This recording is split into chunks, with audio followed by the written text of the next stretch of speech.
पुन्हा एकदा कोणतरी आपल्या घराची घराणेशाही उठवायला तयार झाले। पुन्हा एकदा घराणेशाही मधला उमेदवार देण्याचं त्यांनी काम केलं। अनेक दिवस ते सांगतायत की आपल्या कर्जतचा आम्हाला सर्वांगीण विकास करायचा आहे, कर्जतमध्ये हे काम करायचं आहे, कर्जतमध्ये ते काम करायचं आहे। मी जनतेला, कर्जतच्या जनतेला सांगेल, 15 वर्ष या मतदारसंघातील आमदार सुरेश भाऊ लाड साहेब होते, आता 6 वर्ष आमदार महेंद्र तरुण आहेत। 21 वर्षामध्ये तुम्हाला कर्जतचा विकास करता आला नाही का? मग तुम्हाला आता कर्जतच्या नगरपालिकेची आठवण झाली।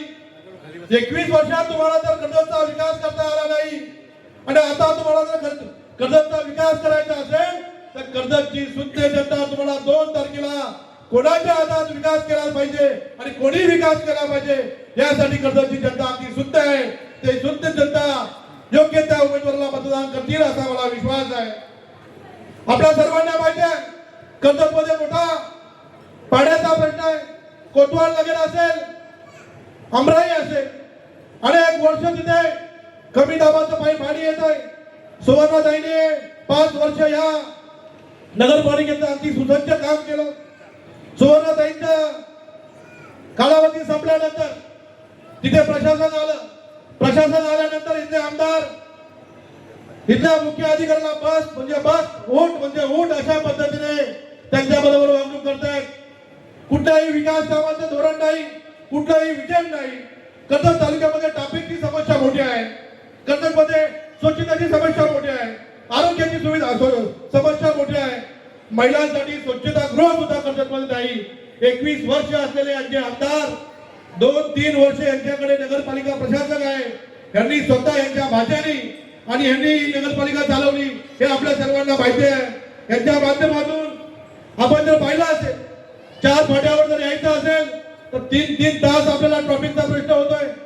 लोकांना सांगतायत नगराध्यक्ष आमचा निवडून आला पाहिजे, जर नगराध्यक्ष आमचा निवडून आला नाही तर सत्तेत आमचा पक्ष आहे, तो पुढची कामं होणार नाही। मी सर्व कर्जतकरांना, शुद्ध कर्जतकरांना सांगेल, कर्जतचा विकास करायचा असेल तर पुष्पाताई दगडेंना आपण मतदान केलं पाहिजे आणि आपल्याला कर्जतच्या विकासासाठी निधी पाहिजे असेल तर आपल्याकडे आपले आदरणीय दादा हे या महाराष्ट्र राज्याचे अर्थमंत्री आणि उपमुख्यमंत्री आहेत। कर्जतसाठी फक्त आणि फक्त निधी दादाच देऊ शकतात हे आपल्याला सर्वांना या ठिकाणी मी सांगेन। खोटं बोलायचं आणि रेटून बोलायचं, लोकांना फसवायचं, या पद्धतीने आपण काम करत आलात। साहेब 2018 मध्ये लाड साहेब आमदार असताना कर्जतला आणि मुरबाडला जोडणारा जो मुख्य ब्रिजचं काम चालू आहे, 2018 ला ब्रिजचं काम सुरू होत असताना 19ला त्याचं भूमिपूजन झालंय। 19ला जर भूमिपूजन झालंय, त्या भूमिपूजनाला आज 8 वर्ष झाली। साहेब त्या भूमिपूजनाचा अजून काही पत्ता नाही, अजून तसंच ते कामं पडल्यात। साहेब आपण बघितलं असेल बरीच कामं कर्जतमध्ये रेंगाळलेली आहेत। आता मी जास्त वेळ घेणार नाही, आता ती साहेबांना आणि दादांना ऐकायचं, नंतर आपल्याला खोपोलीची सभा सुद्धा आपल्याला वेळेत तिथं पोहोचायचं आहे। साहेब मी आपल्याला सांगेल कर्जत व्यापाऱ्यांचा मोठे जे प्रश्न आहेत ते प्रश्न सुद्धा खऱ्या अर्थाने आपण मार्गी लावणं गरजेचं आहे।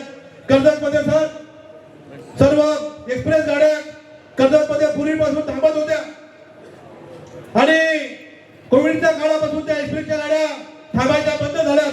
साहेब मी तुम्हाला पत्र दिलं, तुम्ही त्वरित ते पत्र केंद्रीय रेल्वे मंत्र्यांना दिलं। रेल्वे मंत्र्यांनी सुद्धा त्याचा आढावा आणि अहवाल मला वाटते मागितला आहे, तो सुद्धा आपण मार्गी लावावा। कर्जतच्या माझ्या व्यापारी बंधूंना सुद्धा आपण चांगल्या पद्धतीने ताकद द्यावी। कर्जतमध्ये ज्या सुखसुविधा आहेत, मुख्य जी कामं असतील साहेब आपल्या माध्यमातून मार्गी लावावी। मी जास्त वेळ घेणार नाही, आपल्याला दादांना आणि साहेबांना बोलायचं आहे। मी पुन्हा एकदा कर्जतच्या जनतेला आवाहन करेल का आपली परिवर्तन विकास आघाडी आहे, परिवर्तन विकास आघाडीमध्ये पुष्पाताई दगडे या आपल्या उमेदवार आहेत आणि 21 नगरसेवक आपले आहेत। त्यामध्ये आपली निशाणी घड्याळ आहे, मशाल आहे आणि रिक्षा आहे।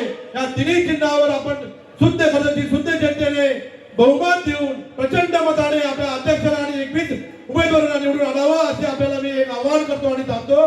जय हिंद, जय परिवर्तन विकास आघाडी।